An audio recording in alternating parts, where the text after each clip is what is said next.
Welcome to Oh Brother, a podcast where we try to figure it all out. With your hosts, Brandon and Colin. On this week's show, Swift Birds. Ahoy! Ahoy! Here we are. Indeed. Doing the thing. With the stuff. Stuff and things. Got him. Well, have a good night. Oh my gosh. Oh my gosh. It's been a week. Let me tell you. Has it? It has been a very robust week. Oh no. You know, it's just, little things, and they kind of add up. And I tend to do that. That's true. I have a very hard time,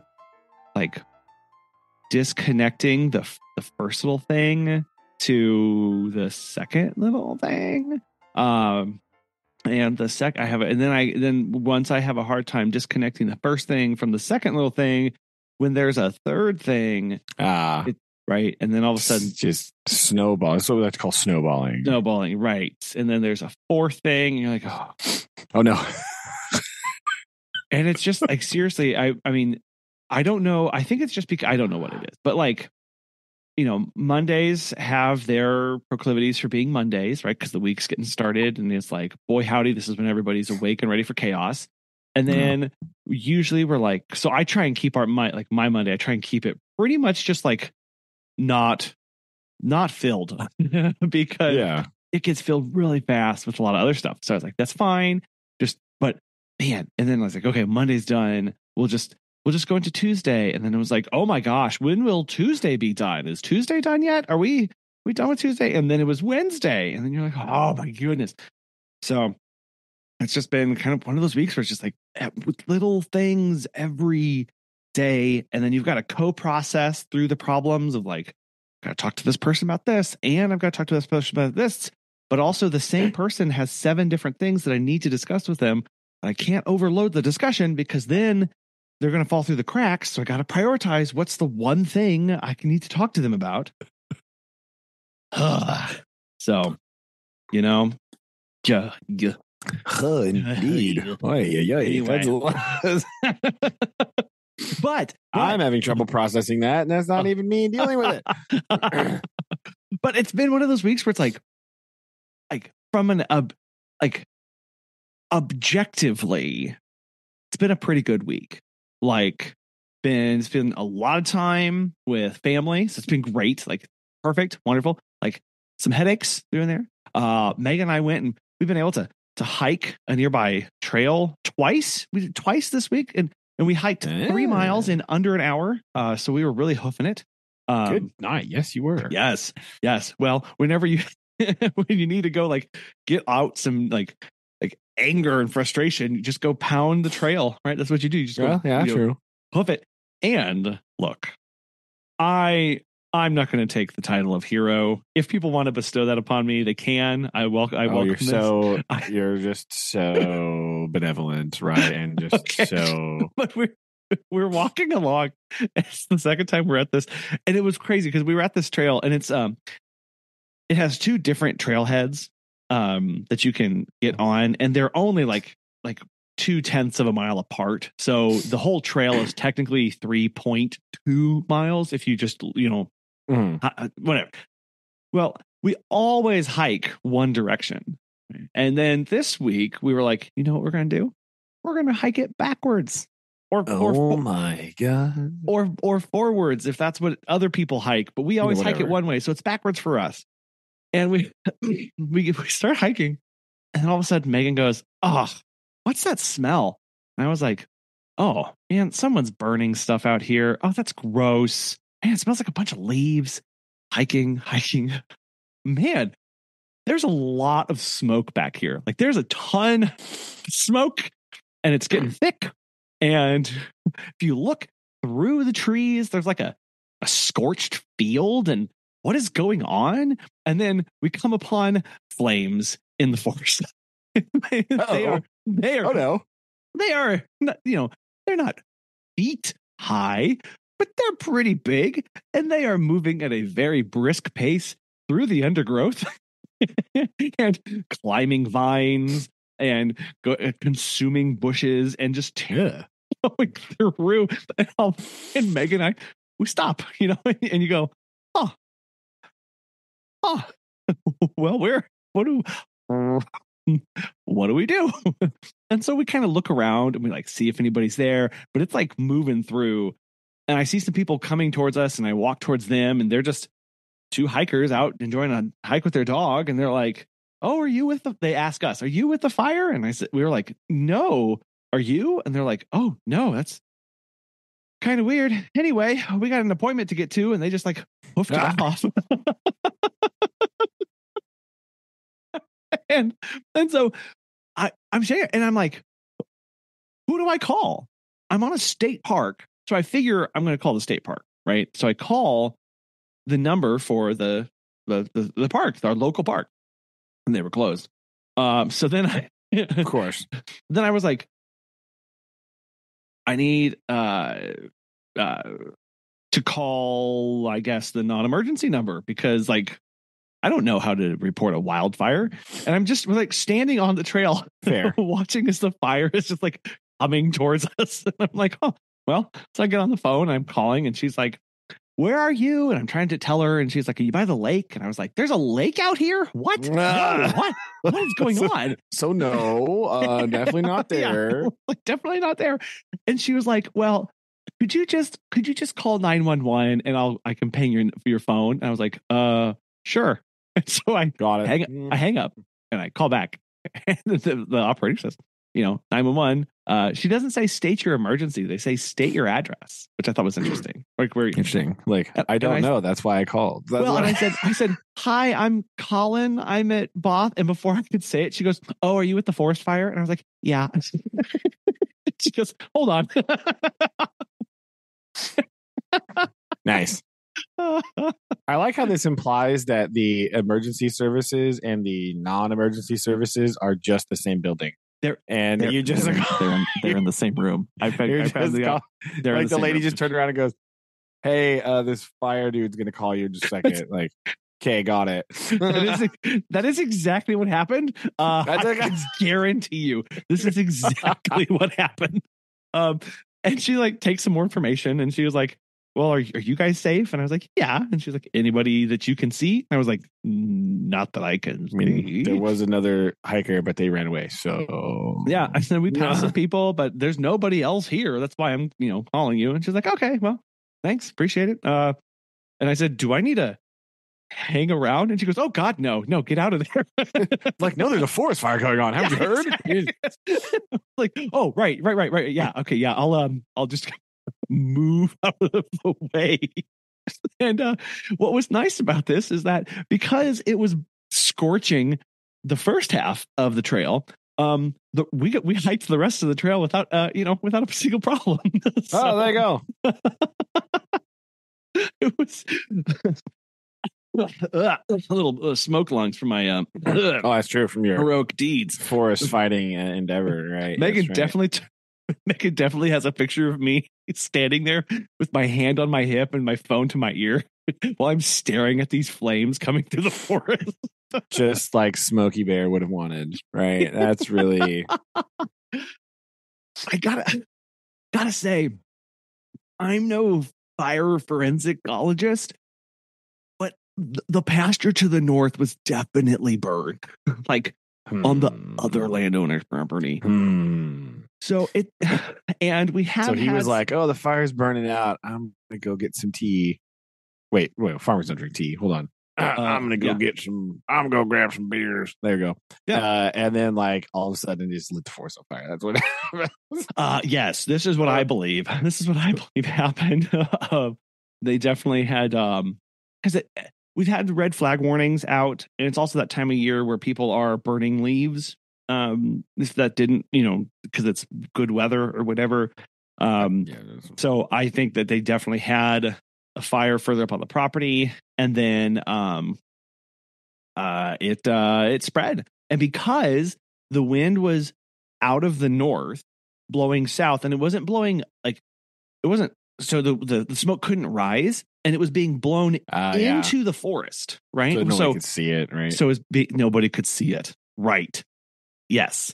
So it was being obscured, and then Megan and I go like, Trump, Trump, Trump, Trump, Trump. Huh? Look at those flames burning up that little tree. I guess we should call somebody. And I realized that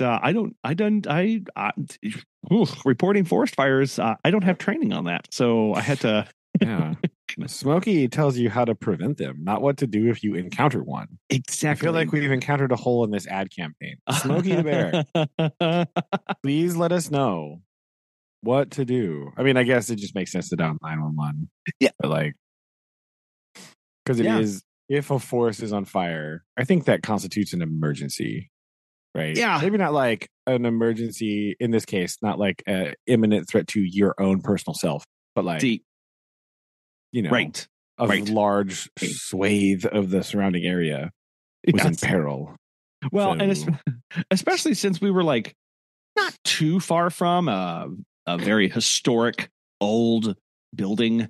True. You know, on a property of that kind. So I was like, this is buildings and structures are potentially going to be impacted here. So, but it was so weird how my brain just immediately was like, oh, you can't call 911. Nobody's bleeding. Right. That was literally like what my brain was like. Was like, well, yeah, but hasn't been a car accident. That's fair. Right. There's just a fire here where it's not a fire where there's not. But I mean, if there's a fire where there's not supposed to be a fire. Yes. That is an emergency situation. Right. It is concerning. You wouldn't have thought twice if the fire was in building. Right. Also, not a place where fires are supposed to be. Mm-hmm. So, like it. Yes. Yep. So we. I was reflecting on that for the rest of the hike, and I was like, man, that was so weird how my brain was just like, oh no, don't call 911. Like they'll yell at you because nobody's bleeding. But turns out they were like, I like how the exact opposite is what happened though. Like, no, call 911 so we can find you. Yeah, like, what are you doing? Okay. Call 911. Yeah. Oh, sorry. It's also weird that two people taking a phone call in the same room don't share the same capability to ping phone call.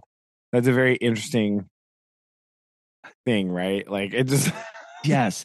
Well, and I think that's just because of it's got to be for like funding structures or something like that to match capabilities of like. It's got to be for some really obnoxious reason that's not a real reason, right? Yes. That has to be why. Some like a bureaucratic nonsense about like, this has to go here because then we can do the funding in this way, blah blah.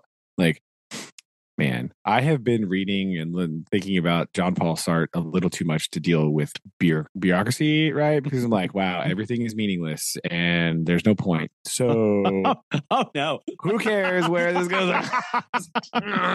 Well, anyway, things just are. Yes. So who cares where the money goes, right? Like, just do it. Like, And oh no, too much. And I understand of like maybe because what the non-emergency is supposed to be like what there's a tree in my yard or like a trash can blew over and it's in the road or like I don't know but so I can see how somebody would go. I mean, I literally don't know what the difference. I mean, I'm trying to think because we have called like non-emergency before, but I cannot for the life of me remember why we did that. Yeah. Right? Like we called the city like not emergency number. Sometimes it's more like for a nuisance call or like a hey, FYI, like this doesn't have really in the like any pertinent information, but I found this wallet over here or something like. But it is so I can see how an administrator would go. Well, they don't need the capabilities to trace your phone. True, but when you put them in the same room, but when the operator turns Yeah. Said, "Hey, Catherine, Colin is calling in just a moment." Yeah. He's the boss. Some guy talking about forest fire. He's just rambling on about smoke jumping and bears. I don't really know what's happening. Yeah. He would just he mentioned backdraft 4 times, and I don't really know what's going on right here. So I don't know. It wasn't even that good of a movie, but really he's really going on also about it. out of fire movie references, I suppose, right now. Yep. But I think that's it. Yeah, did have Kurt Russell in it, and that's pretty. Yeah, but is that a good thing? Like, I mean, internet, where do we stand on Kurt Russell? Like, what? Okay, fine. It had Robert De Niro in it. How about that? Eh? Okay, that's fair. That's Donald fair. Sutherland. Huh? Yeah, I feel like good. Donald Sutherland is a real hit or miss. Right? Well, I feel like. But yeah, that's fair. But I'm just hung up on this Kurt Russell thing. Okay, fine. It was a bad one to lead with. Do I even like any Kurt Russell movies? What? This is what I want to know, right? Okay, well, fair. Okay, so he was in Tombstone, and I know that. Okay, that's true. I do like Tombstone. But I don't like Tombstone because of Kurt Russell. Everyone only likes Tombstone because of Val Kilmer. Well, right? This is fact. Look, I didn't say I liked it because of it. You just asked, did we like any movies with him in it? That's fair. That's fair. Right. I think that's about it. Maybe, yeah. I am. As my IMDb is loading, I am not seeing a whole. I'm gonna have to go back further. Why was Kurt Russell in The Fate of the Furious? He was also. Okay. I'm going to bring up a movie that we have talked about on this very show multiple times, and Kurt Russell is in this. The Fox and the Hound. He is. He is the voice of Copper, the dog. Really? Yes. Wait, Copper. Copper's the. Yeah, Copper's the. He's the dog, right? Dog. Yeah. He's the voice. I was unaware of this. As was I until just now. Yeah, Hound named Copper. Best friends. There you go. So there. Wow. You like one movie because of Kurt Russell. Boom. Kinda. Done. Man, you know what movie is not great? Captain Ron. Let's just talk.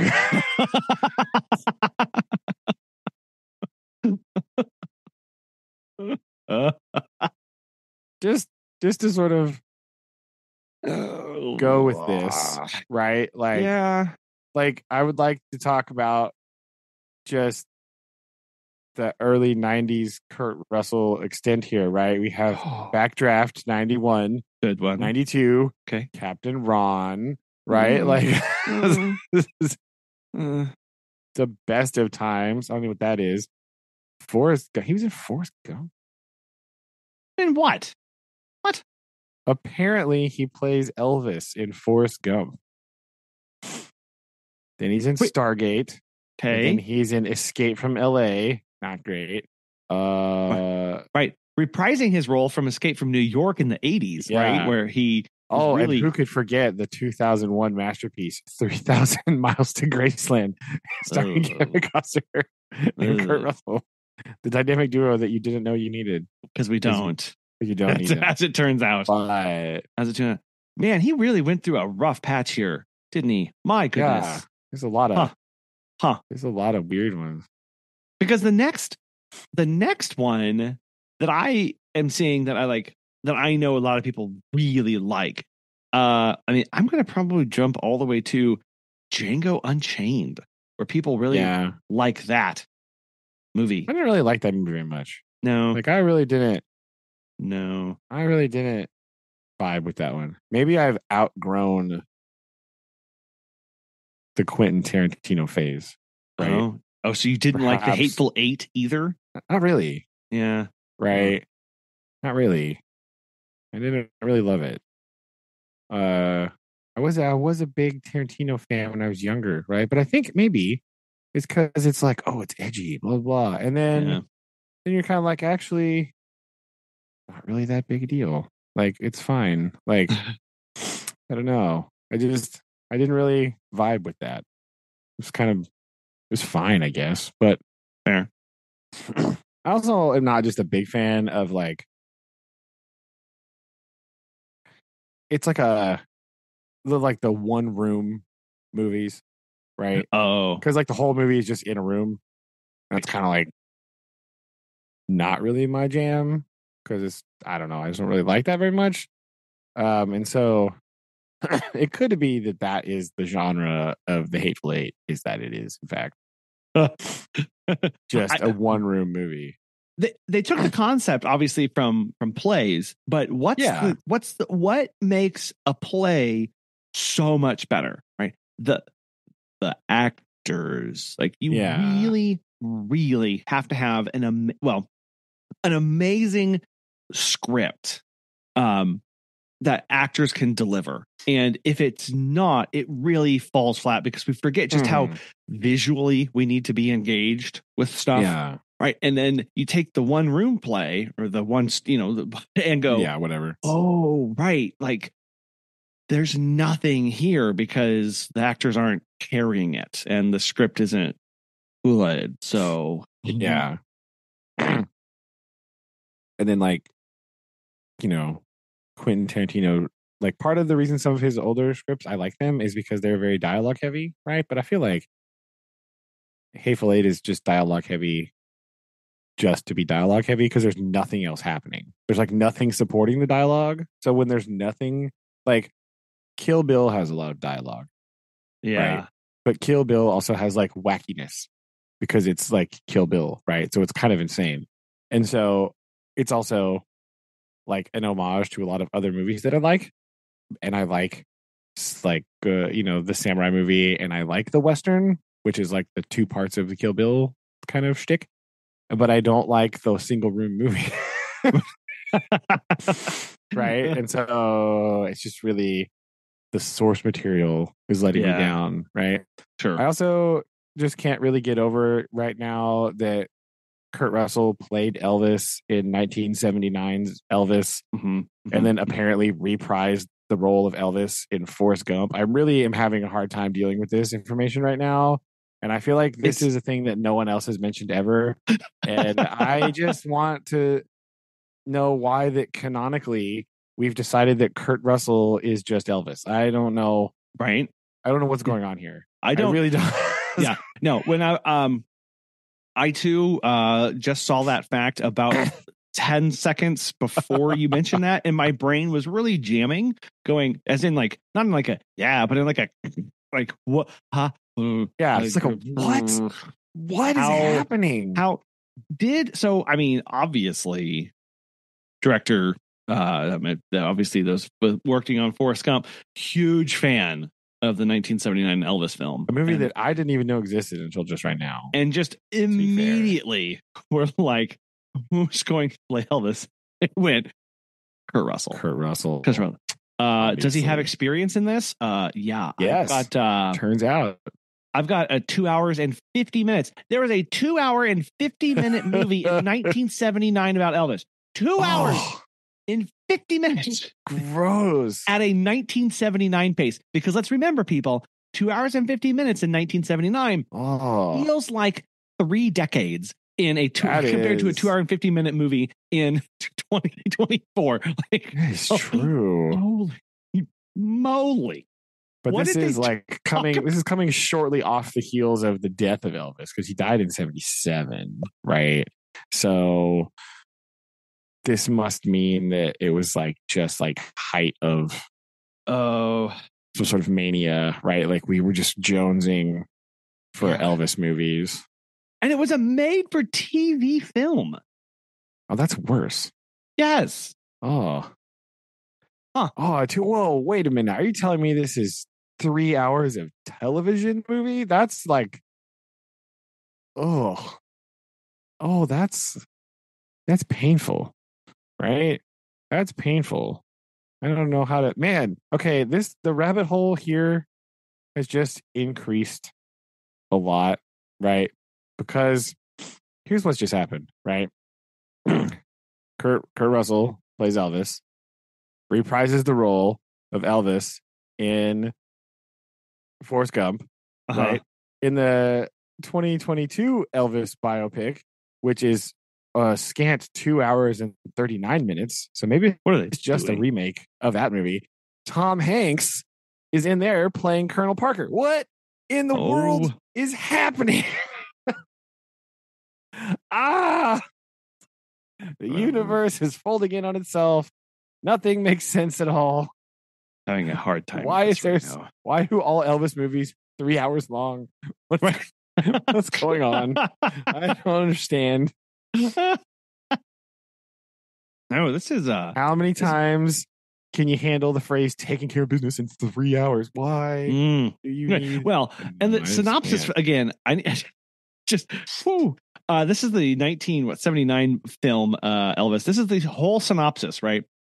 In July 1969, Elvis Presley, Kurt Russell, is performing at his first live performance in 8 years at the International Hotel in Las Vegas. While in his suite, Elvis worries about this and remembers how he became the king of rock and roll. So it's all flashbacks too. Wow.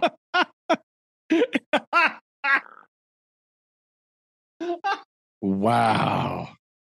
That's like the most 70s thing ever, though, right? Like just like a ton of flashbacks. Like what? That is pretty. That's pretty rough. That's amazing.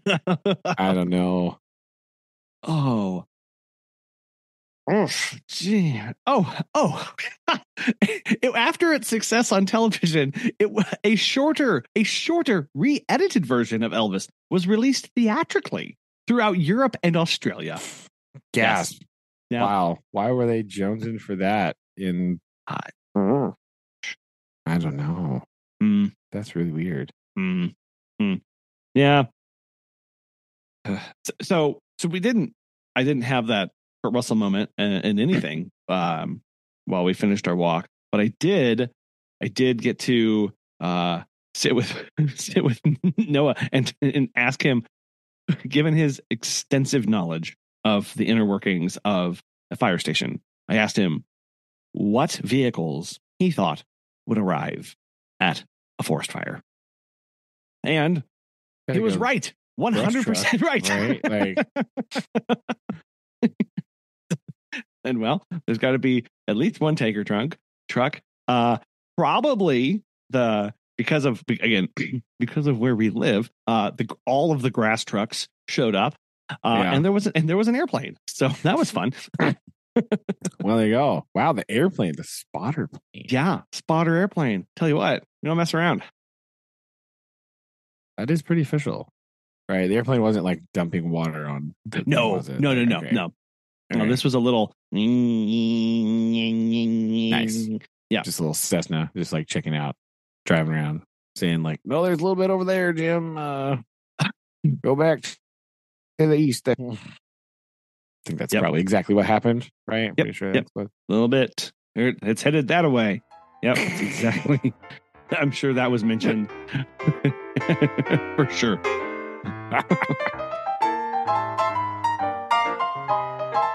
Oh my goodness! So yeah, we got to do that. We went to the library book sale. Which is I have mixed feelings about the library book sale. And I think that's because of my view of libraries. As in, libraries should be repositories of knowledge. Meaning, that's true. Yes.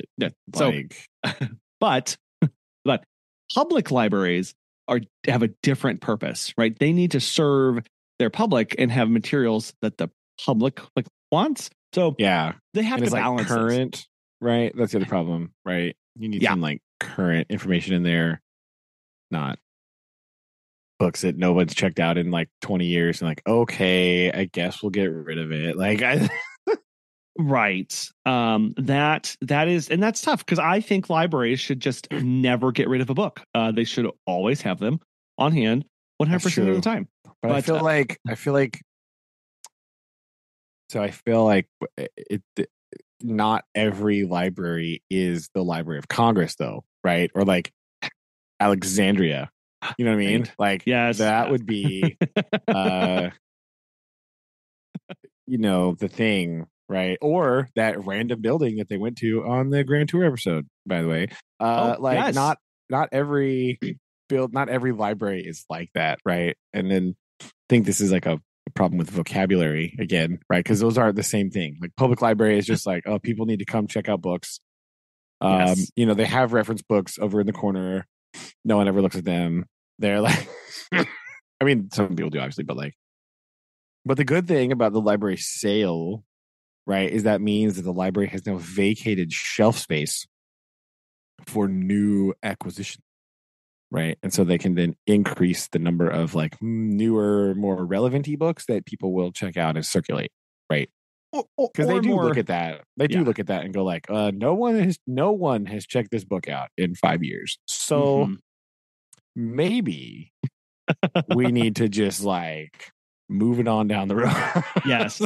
Well, and they have to figure out like, why do they have this book there? So yes, I for the reference books, like, you know, they're going to keep some encyclopedias from the 1970s. But they don't when they have a book that's titled Modern Europe and it was written in 1952, it's probably not the reference we want to have for modern Europe, right? True. Like right. Things have changed a bit. Ironically, I was doing this exact same thing today in my classroom, right? I was going through my classroom library. Okay. And looking with the help of some kids, right? And we were going through it and we were looking at these. I have these like milk crates full of books on this shelf. Okay. It's like in the nonfiction section. And they were at one time sort of loosely categorized by like genre, right? So like sciencey books, like earth science books, like animal science books, like things like that. But they have been mixed up. So we were going through there and we were culling, right? We were going like, okay, are these books like do we need them in a science and or social studies classroom? Right. At 2, are they current enough to be used? Or are they like an appropriate grade level? Because some of the books were like okay, but they were like second grade books. Like, I don't really need that, right? Like, so maybe some of those can go find a new home. But I did find today this book. It's like a little mini reference book that like school libraries have, and it's just like a little book about like a single topic. Okay, right? I love these. I love these. Except for this one was about email. Oh, yeah. So real current, real up to date. Ooh. I did find a couple of books in this bookshelf from 1985. Okay. So I'm going to put those on a different bookshelf for the lulls because that's just funny. But we're not really going to keep them. No. And I found one. There was one about like one of my kids found it. She was like, "This is about like science technology," and we opened it up and it was like, "Does this technology look current to you?" And she goes, "Oh no, oh no!" Like, it was like old like IBM like desktop computers, like the real big ones, right? And like, I think there was a reel to reel in one of the pictures. At some point, I was like, "Yeah, I don't really think we probably need this." No. Right? I think we can move on, right? Like lower level books about like snakes. We'll keep that one, you know. But not this one, right? We're just gonna move that one on down the road. Like that one's probably just gonna end up in the dumpster. Like, yeah. Yeah. And that was the other good part about library sales is that they're very cheap. So this was their sale, right? You ready for their pricing? Every book is 50 cents. Yeah. Here we go. Every book. So of course, I'm like, where are the reference books, please? Because I'm needing to get feet of books. That's what I'm after, people. I need feet of books. And so do you just have a like aesthetically pleasing bookshelf that you're trying to fill up? Is that what's happening right now? Like, no. I'm looking for the reference book, such as the one we did get, called The Lore of Flight. The Lore of Flight. The lore? The Lore, Lore, of Flight. Oh, that okay. Yes. This thing, it's literally 7 pounds. It's a 7-pound Icarus book. in it. Like, what's going on? Okay. This the guy walks through the entire history of flight with like intricate diagrams of major components of innovation in flight, in like excruciating detail about airplanes. It's amazing. It's amazing. It's insane, is what that is. No, it is. It is absolutely insane. It's described as profusely illustrated. I love this. Okay, I want a profusely illustrated book. We also grabbed the National Museum of American History and Pictures book. That is also like a 7-pound book where they walked around the National Museum of American History and just took pictures of all the stuff that they have there. It's cool. Nice. Yes. There we go. I also love the we had one from like, it's called The Way Life Was, a story of America in photos, going back to like the Victorian times and just a little like some of the earliest photos that they can find of life in America and what was documented, and telling that through these gorgeous like black and white photos and stuff. And then of course we grabbed lots of science books like The Secret Life of Insects, which of course you have to find that. Oh, the 100 obviously. Okay, so that one's mandatory. We did buy the 100 Years of America's Firefighting Apparatus book. Oh, well, luckily that came in handy sooner than you thought it was going to. It did. Well, it was published in 1974. So the 100 year, yeah, we're a little yeah. It was current as of 1974. It was 150 years of exactly. So, but it's funny because even then you're like, is that a fire truck? I don't know. Well, it's a wagon with a bucket on it, so like, right, yeah. Found some really cool animal books like North American Birds. Gotta have that one. Classic. The Nature Atlas of America, also a great one. You do need that one for sure. Found the book found a couple history books, the American Revolution. We did grab the book, the Ancient Life in Mexico and Central America, a book written in 1933. Hey, it's all right. That I did start reading, and then I shut it because I was like, oh, this is a bit insensitive. I need to yeah. Context. I have a small collection of books like that, right? Like old school textbooks, right? But from like the 40s and stuff. And so you read it, you go, oh no. Yes. Yeah. Like I would not use that word at all. Okay. Well, yeah, it's like oh my. So I did grab the book because it's also very interesting to think about. Like, I was mostly interested, like, what were their theories of their life back then? Oh, that's the other thing. I'm like, what was in people's heads of like what what was ancient life? What did they theorize certain things were for? And then obviously I'm gonna, in my free time, then compare that to today's. Yes, and all the free time that you have currently. Oh, and so then we found a couple other books. I didn't look at any of the fiction books because I was like, but we did find some stuff for the kids. Did find the Time Warp Trio. Yeah, this was, we go. And they were in hardback, and I was like, yes. Nice. Oh, so that was killer. Very, very worth it. That's true. That is worth. I don't know why they get rid of those classics. Maybe they have newer versions, hopefully. No. See, this is the other thing of like, man, like, hate to see that kind of stuff go, but also I'm like, well, I understand. But it's going to my house. But I guess my house is now the repository of all human knowledge. That's true. It's got to go somewhere. Oh, darn. Oh, yeah. Might as well go with you, right? Yeah. So sorry. So, yeah, that was fun. I mean, getting going, being like, they're just counting the books, like how many books you have. And I'm like, well, I've got 21 this time. I'll be back later. It was so 21 for dirt. It was so bad that the librarian came by and was like, Colin, do you need a box? And I was like, yes, I need a box, please. Perhaps boxes in order. Perhaps boxes in order. Yes, indeed. So kids got lots of books too. That was it was a good time had by all. Of course, Megan. They also got books, and not just you. You didn't just like wheel out the only cart. Like, come on, kids, keep up. Like, anyway, gosh, let me tell you more. Let me tell you how exciting it is to have these reference books. Come, gather round. Yes. But then, so then when we got home, we had to redo our entire bookshelving.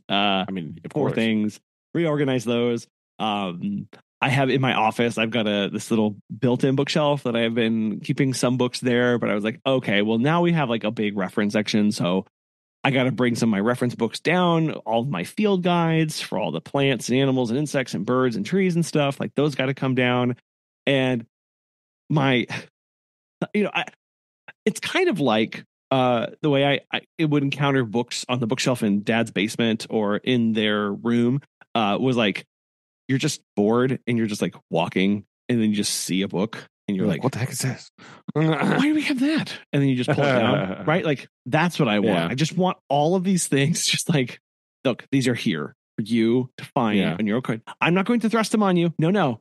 You just discover them when you're bored, right? That's, and I'm like, that is such a weird, like long con of like, it is a bit. Yeah, that's true. Things. But also like, who else has a copy of The Lore of Flight? I don't know, but I don't think anybody. Just, not our public library. I'm telling you that.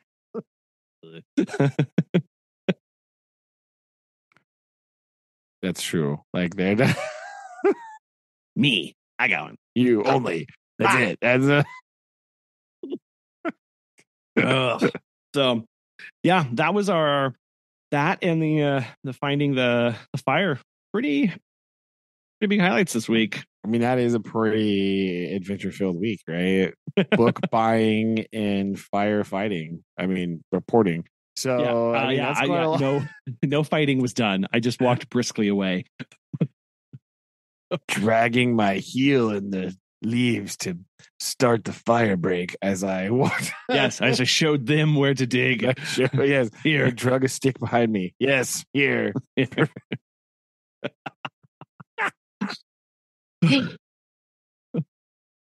So it was weird encountering a fire like that in the woods. Like it was very like, it is weird for Missouri. It's not like a normal thing, right? No, it wasn't. And anyway, that's just like I had really this moment of like something I have never encountered before. And again, it wasn't a huge fire. They weren't leaping across, it wasn't a crown fire and it wasn't being but still, right? Like, but you're like, oh gosh, that's not supposed to be there. What are you doing here? Get out of here. Leap. So, so it was adventurous, and now it's cold again, as it should be. And feelingly, yes, it's so strange. I don't know. But are you surviving another week? Just barely. It was rough. It was a long one. Oh no, really long. Felt really long week, right? Like, I know I was mildly annoyed because we were supposed to have our like end of quarter celebration thing tomorrow, right? Tomorrow, because it's the end of quarter tomorrow. Yes. But then the stinking like choir group is going to a contest or something. And like two of the teachers were like, we should actually reschedule for Thursday so that the choir kids don't get to miss the celebration day. Like, first of all, it's like 10 kids. But we're rescheduling a whole day for that. What? Now, instead of missing like just random day, they're missing an instructional day where I have things for them to do. Oh. And they're not going to be there. Grr, right? Like, it's just really annoying. Wow. Yeah, that is frustrating. Now have to work around that. Again, I got what you're saying earlier about like just the little things compounding, right? Like Wednesday, like I got this email that was like, "Oh yeah, by the way, we're gonna like totally participate in a national or in like Missouri tornado preparedness drill day in 50 minutes." Okay, bye. I was like, "Oh, what?" Not that I am like, it's not that I am not all for emergency preparedness, right? Of course. I have that merit badge, right? So yes. Boom. But the fact that you just like are going to drop this ball on me in less than an hour, by the way, we're gonna have a tornado drill. See you later. Yeah. Like, well, in the real world, when the real one hits, you're not even gonna have an hour. That's true, but you knew this day has been planned right as the day of like the Missouri day has been planned for a year. Oh, since the last one. It's on somebody's calendar. And you decided oh no. 1 hour before the time that we were going to participate. This is what irks me greatly. Yeah. Right? This is what irks me greatly. It's like, really? Really? It's like, So, again, not against emergency preparedness, but come on. Like,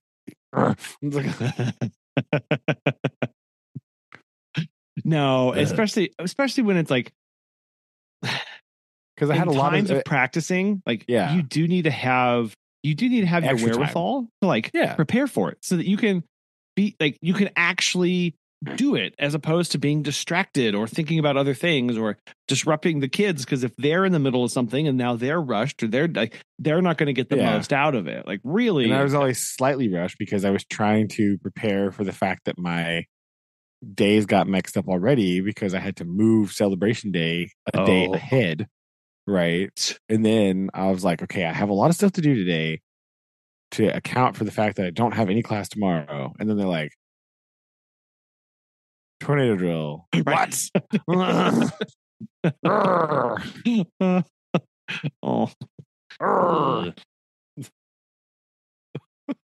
Other than that, it's been fine. Okay. Book reorganization going well. Sounds like it. I have a big pile of books that need to go away.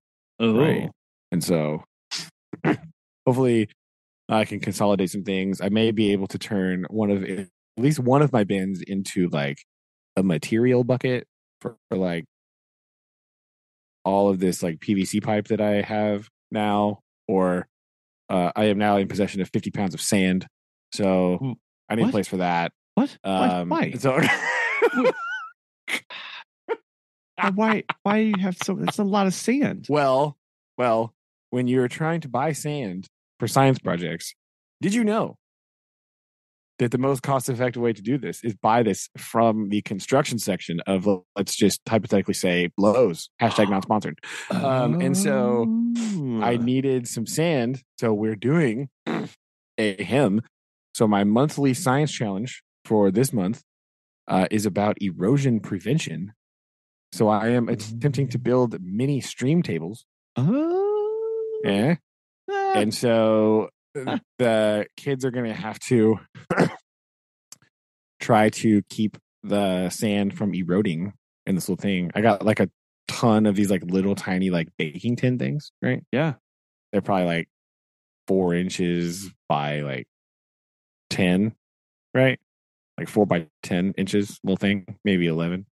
And that's what we're going to sit them in. That's what we're going to use for our little mini stream table. And I'm just going to pour water from the side down it.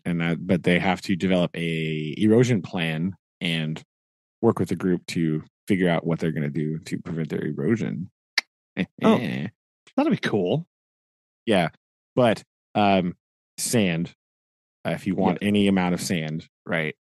It just comes in 50-pound bags, right? Now it's only like $5, which come on, to steal. But now I have a 50-pound bag of sand that I have to like do. I'm going to probably. I need to start tomorrow probably, because it's like the Quickcrete stuff. # not sponsored, and so like I have to. The bag is not resealable, so I have to figure out what I'm going to do with this. So I'm going to try to like cut it open, and then like I have a bunch of like real big gallon Ziploc kind of like freezer bags, like the big thick ones. I'm probably going to portion a bunch of sand into some of those, and then that way I'll have like some more. It'll be a little more wieldy, right? It won't be. Yeah, you won't have to lug that entire thing around. Yeah. Yes. Yeah, then I can find a home for the big bag, and then I can put the little bags somewhere where I can access them a bit better. And then if I need more, I have the big one, right? I have like a corner that just has like a bunch of stuff in it, right? And I might just stick them over there, or I may potentially have a cabinet that I put them in. But still, I need space for this stuff. I have the sand. I don't do the sand. So like, I have to sort that out. So that's my big quandary currently, is what to do with all of this sand. Where does it need to go? Also, Lowe's, why do you store the sand as far away from the cash register as humanly possible? I don't really know what you're thinking there, but like trying to get those people have a workout. If by those people you mean me, then it worked, because I was like, well, let's go for it. So I just hefted it and just like started walking to the counter, but it was very far. And the lady was like, do you want like a cart or something? It's like, listen, I've come this far. It's not really that far to the car. I'm gonna go for it. I don't even. I cannot give up now. Here I am. Yeah, right. Can't give up now. What would those world's strongest men think of me if I just put it down now? I've come this far, right? Got to make Brian Shaw proud of me. So I gotta. Yes, exactly. You're here to impress Brian Shaw. Exactly. Yeah. Otherwise, what's the point? What is the point? Yeah. Literally flex on him. So got to just carry this random bag of sand around forever. So that. That's just you've been doing all day. You've just been toting sand. Yeah. And very quickly or very slowly as you drag it around. Yeah. The kids were like, why did you buy the bag that was so big? And I was like, all right, look, here's how the economics of this break down. Yeah. I saw 2 things of sand at Lowe's. Okay. There was one that was like in the decorative department, and it was in a jar type situation. It was like a plastic tub, and it was probably it was like, I don't really know the dimensions, but it wasn't very big, right? It was probably like a tube type situation with like a 5-inch diameter, and it's probably like 8 or 9 inches tall. That amount of sand and the 50-pound bag of sand I bought were roughly the same price. So I really think there's only one responsible thing to do, right? And buy way more sand than you could ever possibly need. 100%. But it's only like $6. So like, it was like 5 something, right? Come on. What? How can you not? Perfect. I mean, it's a great choice. Great choice. And now, but I mean, the thing is that your kids are going to catch on really quickly if you're like, and we're going to do this next activity. And to do that, we're going to need to get some sand. And now just like everything you do everything just has sand in it. Like, why is there sand all over the floor? Don't worry about Don't it. worry. It's fine. Don't worry. Yeah, it's okay. It's okay. It's okay. It's okay. Don't worry. See, it's okay. It's okay because it's one of those things, right? Like once you kind of the way that I operate, right? I think about right. Speaking of like hoarding things, right? When you think about like just having like every conceivable random reference book ever, if you just have a whole bunch of like really, really random stuff, yeah, right? All of a sudden, right? You'll be like, if all of a sudden you just decide, oh, I should do this, then you have the things available and you can just do it like right then. You don't have to like think about it and you have to go, you can be like, oh, I got this, right? I feel like that's kind of the goal here of my science classroom, right? I just need like random stuff, right? Because I already know that people are looking at me weird. I came in one day with just like bags of PVC pipe. Don't worry about it. Everything's fine. I brought them home. I bought a bunch of PVC pipe because they were selling them in like they were in like 6-foot sections instead of like the 12. So that was handy. And then I just brought them home and cut them up into like big, like I have a huge bundle of like PVC pipe in 1-foot pieces now. You know what? You ever need to build stuff in science class? Boom. Wonderful. Got it right there. Like I just how you what that's for. Yeah, right. So this is the goal here. I just need more random things, which is why sometimes it's hard for the school to approve stuff for me. Sometimes it's like, you know what I really need? A tea kettle. And if you go to like a school and be like, yo, I need you to approve funds because I need an electric tea kettle. They'll be like, what? Yeah. Like, what? Can you step over here for us just real quick? Like guys, no, look. I need a heat lamp. They're gonna be like,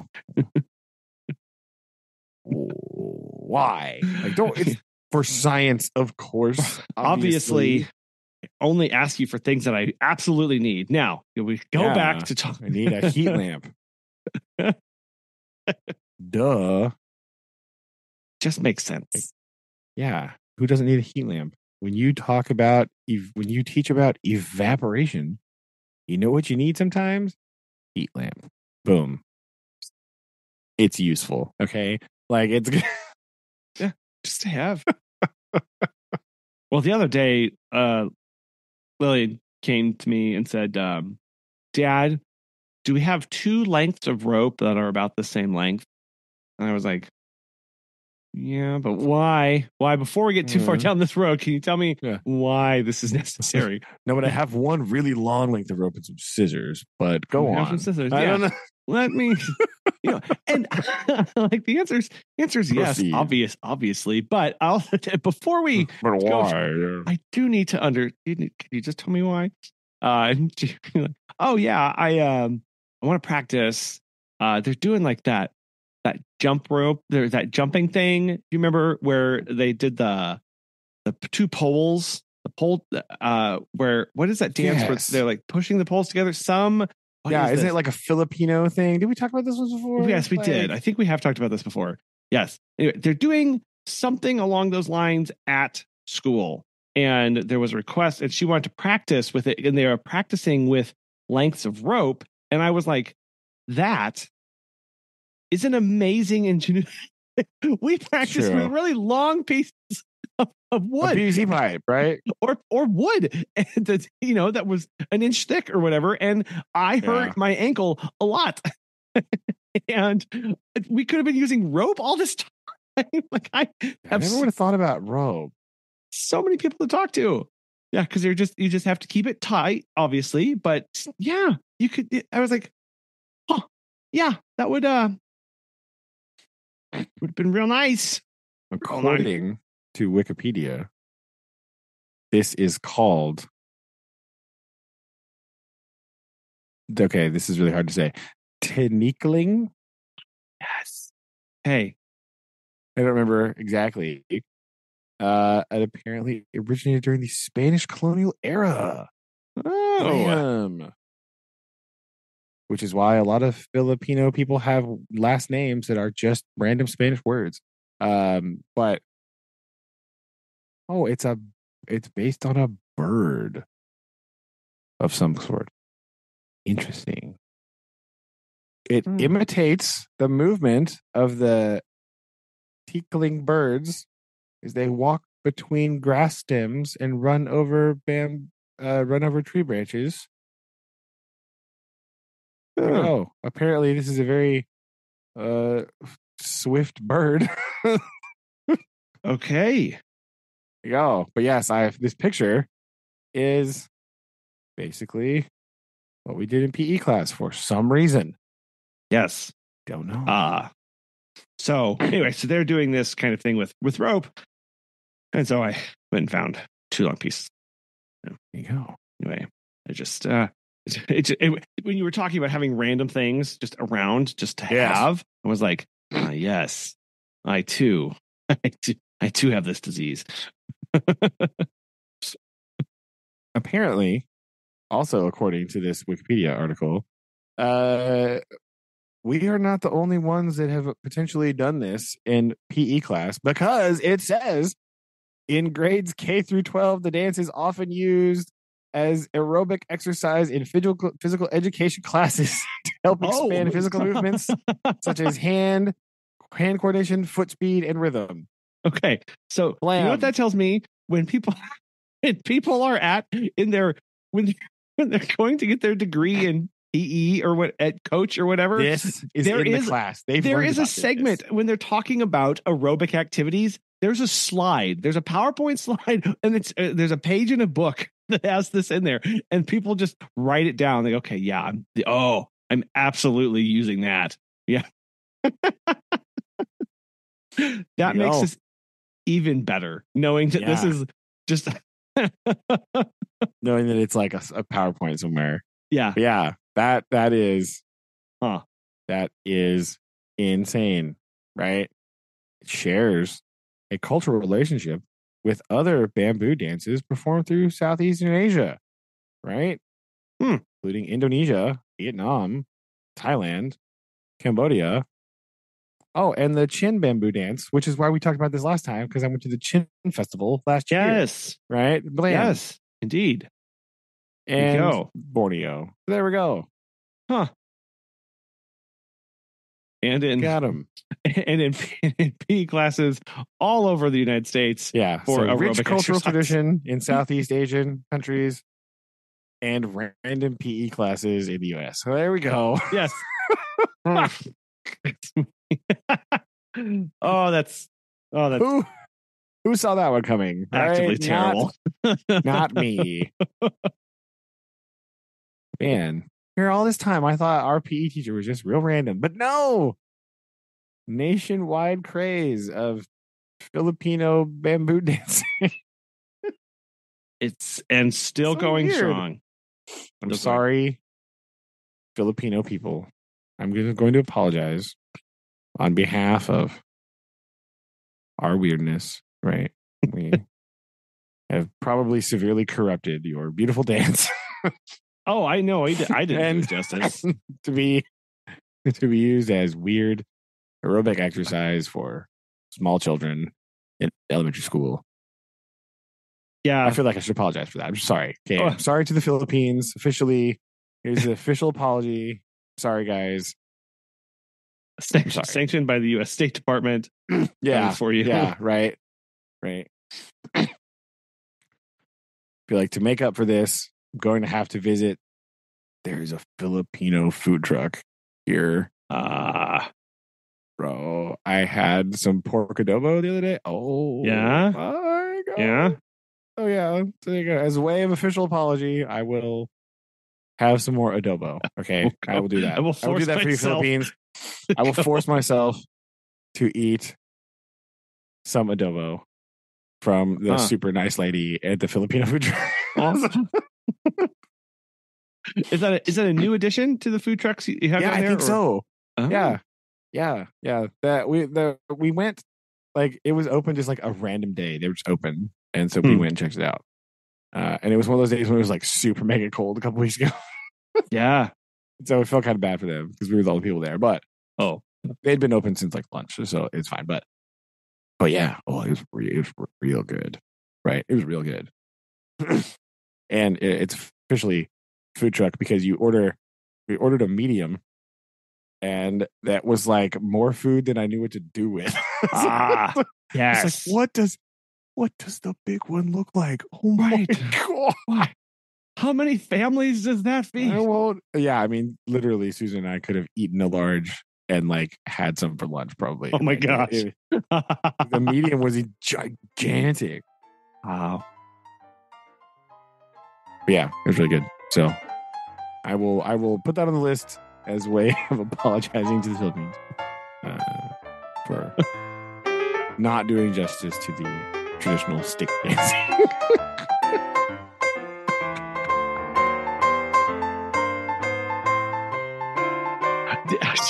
Did you get a chance to watch the Grand Tour? I did. Oh, you did. I was getting ready to bring that up, but I was too busy. I was trying to recover from my laughing by drinking this water. Yeah, but yes, I did. Did you watch it? I meant to text you and ask you for sure about it. Did you finish it? I did. I did finish it. Yes. Yes. All right. Well, then here's next part. Grand Tour discussion. Yes. Discuss. What? I feel like just to let the cat out of the bag here. I thought this one was really good. Actually, I like this one a lot. Yeah. Right. I think I don't know, but it feels to me like a lot of the best episodes happen for some reason when they go to Africa. I don't know why that is, right? But like they all seem to be enjoying themselves. Yeah. Right? Like I feel like although it is funny when there is like some sort of catastrophe, right? Like when one of their cars is like so broken that they're just like not there all the time. Mm-hmm. Like it's not. I mean, they can't do anything about that, obviously, right? But it like just makes it not as great. Like in the last one when James died in the tunnel, right? The stupid one where they go to Vietnam and they have the boats, right? And like James just has like the slowest thing in the universe, and he's like never there. No, and it's just like a whole thing. It's like it really throws the vibe off. You know what I mean? Really does. Yeah, it just like really throws the whole thing off. But like it felt that like they were all enjoying themselves. Like they all were mostly together, like bar the Hammond stuff. But that was like not too bad, right? I also feel like for some reason, no offense, hamster, but like whenever Hammond's car is the one that's breaking down, it is funnier, right? Like it's well, okay. So this is because Hammond, like of the three, he is set up to be the one that is the most like savvy at figuring stuff out, right? And like so for that aspect, it's more entertaining because you know that he's gonna because Jeremy, it breaks down, he's just gonna be like, well, anyway, I hit it for a while and I'm back here. Like James takes it like way too seriously, right? But like whenever it's Hammond's, it's just like there's levity to it, and you're like, oh, it's right. So I didn't mind that. I thought it was good. Also, I really enjoy the just at this point decade-long joke of they cannot speak French at all. So like, and it's just.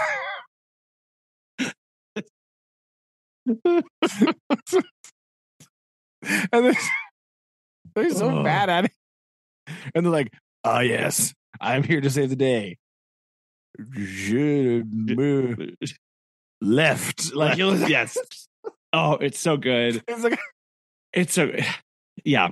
like the most British thing ever. Like, oh, I can't speak French. Why? No, exactly. It's like, this is very distasteful. I'm not happy about this. I don't want to be here. It just comes up all the time that they just like don't speak French, and like it's just no, they don't, and they it's bits like that that are just like really funny for long term fans, and they're even funny for people who haven't. I mean, they're funny on a different level for people who have like watched everything these three people have done for the past 20 years or more. But yeah, it does. So those kind of Easter eggs are nice. And it is again, but watching this, I'm always have that question. I've brought it up before every time we talk about the Grand Tour or Top Gear of like, what's the angle that they're trying to get across for this? Is it really, what they set it up with? Like, can we make Dakar level car, versions of this road car and see if they work? Or is there another story behind this that they're trying to tell or point to get across, Yeah. But I think having the Perry Dakar tie-in really helped, like, because a lot of times, it does feel kind of just like aimless, right? It's sort of like drifting around and like there's not a point. Like the last one, like the snow one or whatever, it was just like meh, right? And again, that one was kind of bogged down by the fact that James almost became dead. But like the whole point behind it was there wasn't really a point behind it. It was kind of like rally-y, but then like they had to shift gears. Haha. See what I did there? In like the middle of it to try to make it to try to like salvage it almost, I guess, right? Yeah. So that was kind of thing. But I think the Perry Dakar tie-in was pretty cool because I think that's a interesting thing. Wish I would have talked about it a little more, maybe, but like have a little bit more tie-in with that part. But they did highlight it enough that I think it kind of made everything else make sense. And it was the whole main point to begin with, right? So that was nice. Yeah, I like that they that this is another example of, at the end of the day, these three are absolutely bar nuts, and what they've continued to do and everything that they're trying to do is really to show what a car is capable of. And they marvel at the high-end hypercars, and they just geek out over that. And they love the really simple, basic cars, right? Can I interest you in a Dacia Sandero, right? Like the Mongolia episode. Exactly. Where it's like one of my favorite ones, actually. Right, where they have distilled it down to like what is an car. And that's why Jeff. It's like, right. Jeff is an car. Exactly. No, it's like it is. And ultimately, when they're like, you know what? Where hasn't a car been a lot of, Mauritania, right? Let's take it there. Yeah. Let's see how this does in this place. Let's push these. And I do like we're going to take this car that was built, that was probably the most off-road it's going to be, with some leaves in, off of wherever, right? Yeah. And now we are going to break it. And there's no reason this should work. And I will say that now that they have a lot of money, the modifications that they make you're like, okay, no, like engineers actually put this little bit together, and like, like it's just way more apparent now. But like, you almost, because that's like when you're dry. Okay, you can give them a little slack though, because like in the past when they've done it all by themselves, we've seen how it doesn't work. Right? Oh no, yes. And if your goal is, we need you to drive 1,000 miles across the Sahara. Okay. Yes. Maybe. No, I like a little bit, right? Like, I totally get that, and especially with this, where with the modern cars that they're working on, like you can't change these things just by yourself. Like as Richard encountered many times, like just how everything broke because it couldn't talk to itself. Yeah. Like, so there is that need. But basically, you know, they took these cars that have no right to be working in this. Why do they have these big tires? Why did they make these alterations? What did they do to this? And we're going to go do this thing. And we're going to see, and really it's a testament to the engineers of the original cars, right? And the robustness of that system, for those that, you know, worked. But that's it's neat to see the love of cars taken to these beautiful areas. And that's why these grand tours are like, it's quasi, you know, travel blog. It's, you know, history aspects. I do wish they would have had more historical films and have done a historical segment like they have done in previous grand tours going into the Perry Dakar. Yeah. Talking about that, like that was missed for me as well. Yeah, because I felt like, do you remember the one, I think it was the Top Gear episode about Lancia, right? Where they were talking about like the Stratos and the 037 and like the rally history stuff. And it was just like that, they're like really good at that, like super sincere kind of like love letter to motorsport thing. And so, yeah, I do. The only thing about this one that I think would have made it better was if there was like a little bit about the Perry Dakar, right? Just like a little bit more kind of about just that part of the race, right? And then I think it would have been like, it would have elevated it because it was already good, right? I did like this one a lot, right? Even though like it felt less like forced and contrived, like the weird bits, like the I'm gonna lower myself down the mountain on this thing, right? It felt like a bit more normal, right? Like not normal, but like it didn't feel like quite so forced. You know what I mean? Like sometimes it's just like there's like, oh, we're gonna shoehorn this in here because it'll be funny, like, and it just kind of doesn't work all the way. You know what I mean? Yeah. But I didn't really feel that way about this one. Like I liked the joke about like the truck just having, like the van just having like infinite bag of holding, just has like everything is just in this like broken down van. Like that was funny though, right? Like that's like a funny joke. It's not like a oh haha. Like I thought it landed. It was funny. I liked the. I think I liked the stupid. We're gonna not blow up this truck, and then it got blown up by the snowmobile thing. That was kind of funny. Right? Yes. Yeah. And that's again this. You can see with each one of these, they're like, look, we've been doing this for 20 years or more. Like, how do we, like, everyone knows or is expecting something. So we're going to point at it and we're going to say, look, we're not going to blow up that thing. No, we're not going to do that because you all expect us to. And then to have it still blow up, you're like, okay, like it's a joke on a joke and it's funny. Like it's funny because they were obviously going to blow something up. Obviously they were, and to just have it be, they can't help it at this point, right? It's just a thing that happened. So because you could just see how 5 years ago, you know, there would have been some contrivance where they're getting towards the end and they're low on fuel and they've got to get to the spot before nighttime, and now they're going to do a challenge to see who can do it on the least amount of most fuel efficient thing. The thing runs off a thing and explodes. Right now they have to do it like to this. You can see that being written in there, but to have a snowmobile blasting across the desert from 3 scenes prior after it broke off during a stupid crash, like you're like for like 30 minutes ago, right? Oh yeah, it's like, and they went miles. Like there's no way, but like that's. Yeah, it was so funny though. Like, it's funny, and you know, again the messaging that they do of like the whole scene of their like contrived building a raft out of the plastic bottles everywhere, like that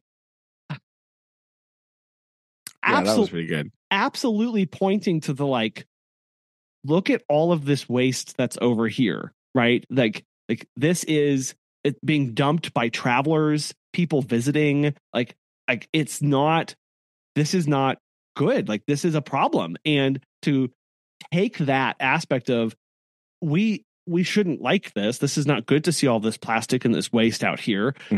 There's so much of it. We could build rafts to float cars on. Like, it's again this messaging of like how they take that and they use it, but without having a stern lecture about that. I guess like it's like oh wow, that's a lot of plastic bottles, right? I don't know. It's just seeing them bring that into it as pointing out problems that the locals are facing and things that they're dealing with and their and the state of the economy, like how they bring that into what they do. It's because that's part of this that is truly part of the documentary style that they bring to this and the production values that they have. Yeah, I agree. and I love the time where they go to that library with that place, cool. That town that's being consumed by sand, which is wild. Yeah, that's nuts. But yeah, that part was really cool. I like how they kind of highlighted some of that stuff. There was a lot of like, oh yeah, here's this city, and here's like, it was kind of cool, right? It was like travel-y a little bit, right? It was also interesting because like slight crossover event, right? The YouTube series that I've been following of the dude like running across Africa. Oh yeah, he was also in the same area. What? Yeah, the episodes that's like wild. for the last few weeks are in like Mauritius, right, or Mauritania, and not yeah, that was the joke in the episode. It got flummoxed there, but he was there in the thing, and so he was in the same area. Like he was like that big train, right? He was at that train the other day. Like it was, so that was really kind of funny. It's like, hey, look at this convergence of life here. Look at that. Yeah, and how again, just like how globally connected can we actually get? You know, of two shows in the same like really obscure North African country. Like what? And this is interesting. So yeah, just final. I don't know. Final thoughts on this for me, or do you have any like? I appreciated this one. I thought it was, as far as I didn't intend to rank these at all, but I did think my favorite is still Scandi Flick. And then this one's beautifully shot, well done, not as contrived. And unfortunately, because of that, it is a bit weirdly paced in times for me. Like yeah. I will say one of the weirdest shots, and again, I know they're trying to get at a lot of this. They're trying to get at with these pictures and stuff. They're like of scale. One of the shots that I saw that was a little like okay was when the train was coming in. Oh yeah, drone shot like a little too long, but it was just a like. But when the drone turned around and started like chasing back the train, I was like, this was unnecessary. You just needed to go up really, really, really high so that we could. It's like, look, you can't see the end of it, and now we're done. But instead, like, they turned and chased it back, and you're like, okay, that was necessary. But so there were times where it felt a little slow for that perspective, but overall, I really liked this one. It was just really, again, it's not as contrived. I don't know if that's them. You know, obviously, you know, Jeremy's 63, 64 during the filming of this. So like getting older, they can't do all of the crazy things and that they would have done 10 years ago or 15 years ago. So it makes sense. And so it really was just three guys enjoying the drive. Some having more fun than others at times, and all three making it. So, you know, it's good. Yeah, that's true. I think the less contrivedness, right, and the fact that it was just, I don't know. I think maybe one of the reasons the Africa episodes turn out so good is because there's literally less distractions. Yeah. Right. There's not like all kinds of other stuff, right? And like the Euro crash one or whatever, it's just like a barrage, just like randomness because they just have access to like so much stuff. But like the logistics of like shooting in the, you know, Northern Africa and stuff like that, like it really sort of makes them have to like really buckle down and focus on stuff. Because even in the old episodes, right? Like those were my favorite. Like the Botswana one is like one of the best Top Gear episodes ever, right? Yeah. And so I feel like, and the other one that's really good is like the original Columbia one, and again for the same reason, because they're like out in the middle of nowhere, right? Like, and so I feel like that really kind of brings a lot of things into focus, and you don't get a lot of you get less of that contrived nonsense just because it's not possible.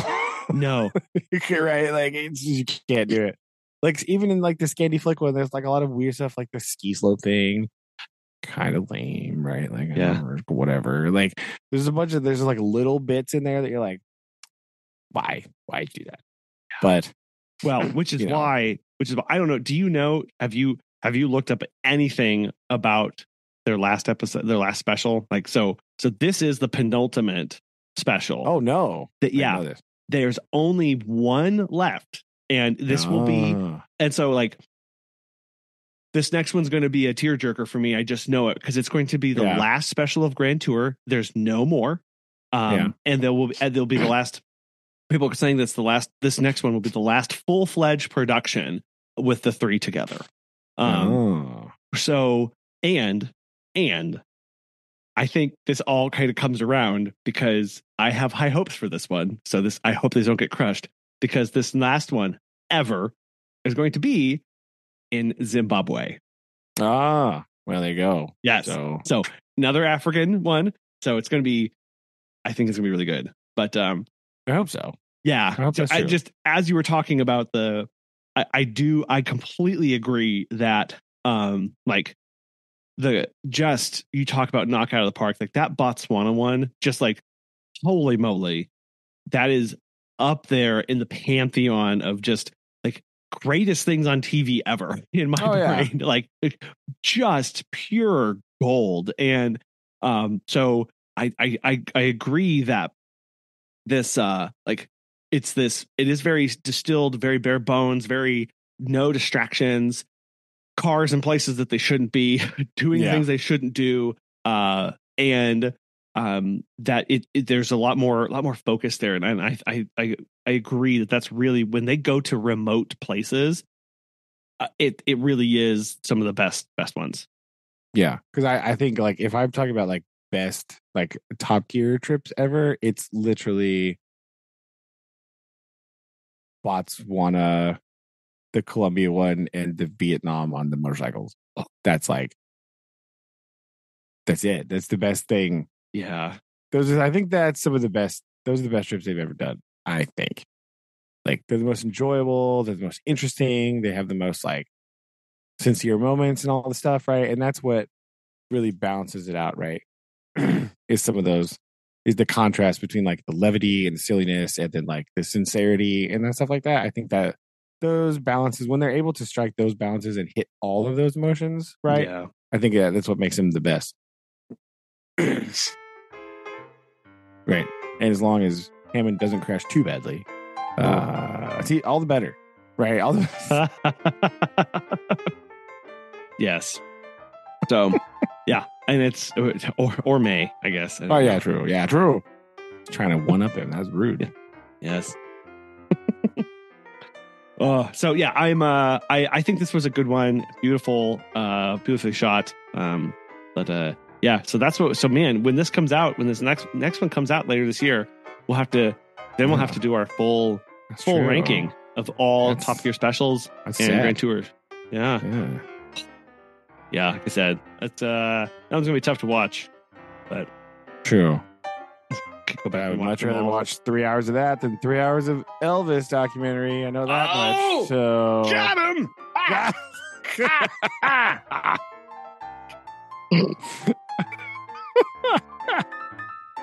There's that at least. Yeah, you go. You can have that to not look forward to.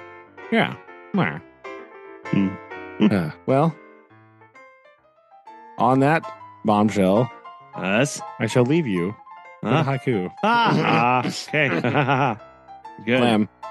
Right? There you go. As per last episode, here goes this week's installment, right? Sensory assault. Glazes, sprinkles, jams, and creams. Pastry paradise. There we go. Love it. Pastry paradise. Yes, indeed. Love it. Okay. Boom. Perfect. Well, I'll see if I can get a donut in the morning. Oh, there you go. Okay. Love it. Well, we will do this again. All right. Love you. Love you too. Bye. Bye.